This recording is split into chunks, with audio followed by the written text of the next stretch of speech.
আজকের এই সংবাদ ব্রিফিংয়ে আমি কমান্ডার আরাফাত ইসলাম, র্যাব ফোর্সেসের লিগ্যাল এবং মিডিয়া উইংয়ের পরিচালক আপনাদের স্বাগত জানাচ্ছি।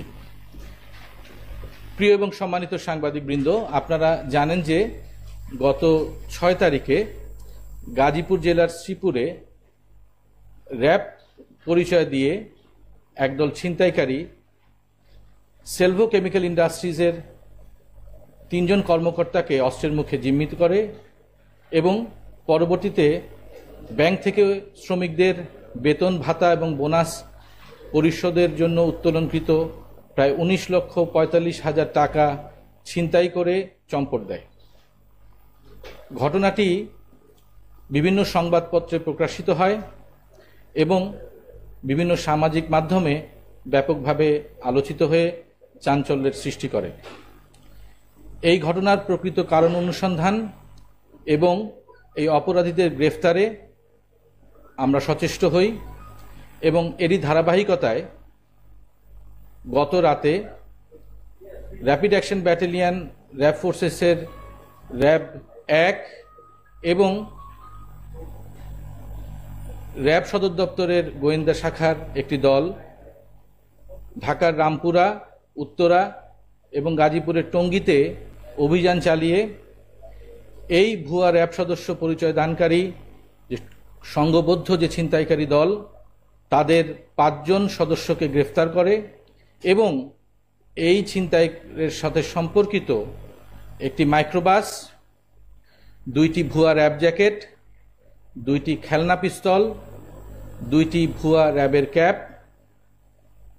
কয়েকটি রাউটার এবং অন্যান্য সরঞ্জামাদি জব্দ করে এবং এই ছিনতাইয়ের সাথে জড়িত এই র্যাব সদস্যদের জিজ্ঞাসাবাদ করে এই ছিনতাইয়ে 19,45,000 টাকার মধ্যে 1,61,970 টাকাও আমরা উদ্ধার করতে সমর্থ হই।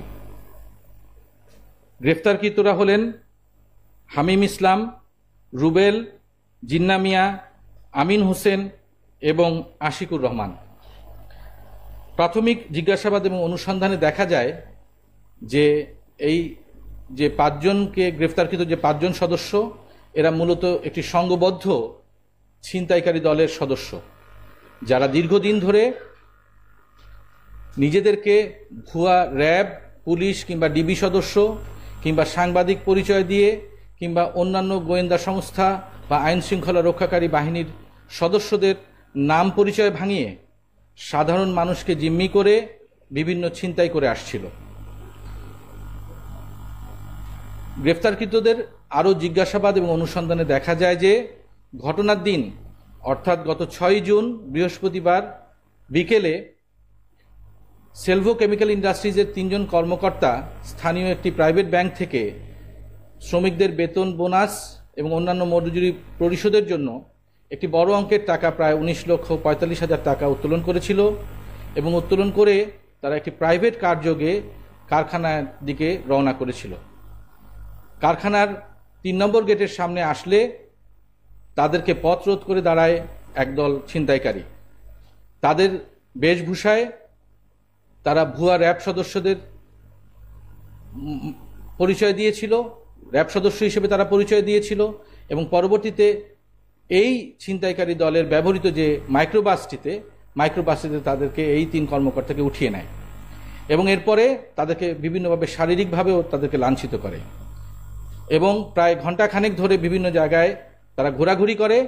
অতঃপর ঢাকা ময়মনসিংহ মহাসড়কের গাজীপুরের পোতাপাড়া নামক জায়গায় সন্ধ্যা 6টার দিকে তাদেরকে নামিয়ে ওই টাকাগুলো অর্থাৎ যে তাদের উত্তোলনকৃত যে টাকার অঙ্ক সেই টাকাগুলো নিয়ে তারা চম্পট দেয়।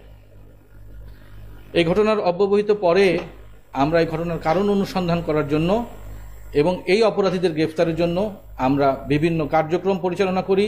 গোয়েন্দা কার্যক্রম পরিচালনার মাধ্যমে আমরা গত রাতে তাদেরকে গ্রেফতার করতে সমর্থ হই।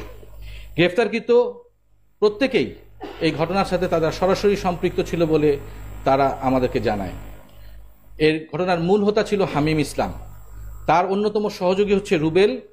এই রুবেল ঘটনার দিন ওই ব্যাংকের সামনে দাঁড়িয়ে মোবাইল ফোনের মাধ্যমে এই ভিকটিমদেরকে যে তাদের গতিবিধি অনুসরণ করছিল এবং তারা তাদের অন্য একটি দলকে এই তথ্য তারা দেয় যে ভিকটিমরা যে প্রাইভেট কারযোগে তারা কারখানার দিকে যাচ্ছে। এরপরে জিন্না এবং আমিন এই দুজন এই ভুয়া র্যাব জ্যাকেট পরে এবং এই খেলনা পিস্তল দেখিয়ে ভীতির সঞ্চার করে এবং এই তিনজন কর্মকর্তাকে তাদের গাড়িতে তুলে নেয়। এরপরে এই গাড়ির চালক যে আশিক, সে নিজেকে পরিচয় দিয়েছে যে সে এই গত 1 মাস ধরে এই দলটির সাথে সে কাজ করে যাচ্ছে। আশিক ওই এলাকার সব অলিগলি চেনে বিধায় সে দ্রুত সেখান থেকে গাড়ি চালিয়ে চম্পট দেয়। গ্রেফতারকৃত রুবেল এবং জিন্না ইতিপূর্বেও ডিবি পরিচয়ে একই ধরনের ডাকাতিতে তারা অংশগ্রহণ করেছে এবং এই জন্য তারা বিভিন্ন মেয়াদে সাজাও খেটেছে।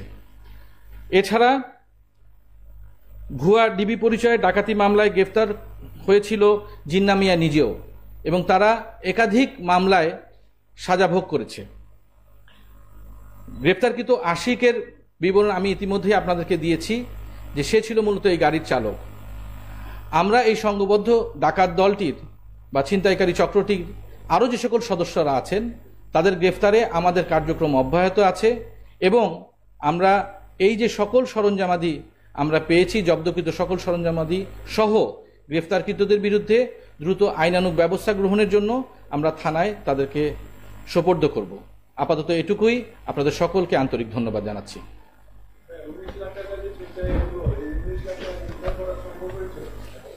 আমি আপনাদেরকে জানিয়েছি যে এই টাকার মধ্যে 1,61,970 টাকা আমরা উদ্ধার করতে সমর্থ হয়েছি এবং এই ছিনতাইকারীর যে দলটি ছিল তাদের যে ব্যবহৃত পোশাক, যে ভুয়া র্যাব জ্যাকেট, 2টি খেলনা পিস্তল, হ্যান্ডকাপ, রাউটার, মোবাইল ফোন এবং অন্যান্য যে সরঞ্জামাদি সেগুলো আমরা জব্দ করেছি এবং এই ছিনতাই কাজে ব্যবহৃত যে মাইক্রোবাসটি, সেই মাইক্রোবাসটিও আমরা জব্দ করেছি।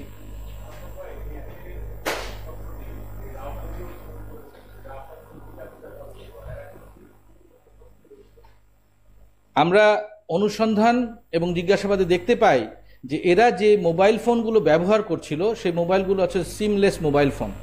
তারা পকেট রাউটার ব্যবহার করে বিভিন্ন অ্যাপসের মাধ্যমে কথা বলে যাতে করে তাদের পরিচয় কোনোভাবে শনাক্ত করা না যায়। তো এই প্রযুক্তি তারা ব্যবহার করছিল এবং তাদের এই কথোপকথনের একটি সূত্র ধরেই মূলত আমাদের গোয়েন্দা কার্যক্রম শুরু হয় এবং পরবর্তীতে আমরা একে একে সকলকে গ্রেফতার করতে সমর্থ হই।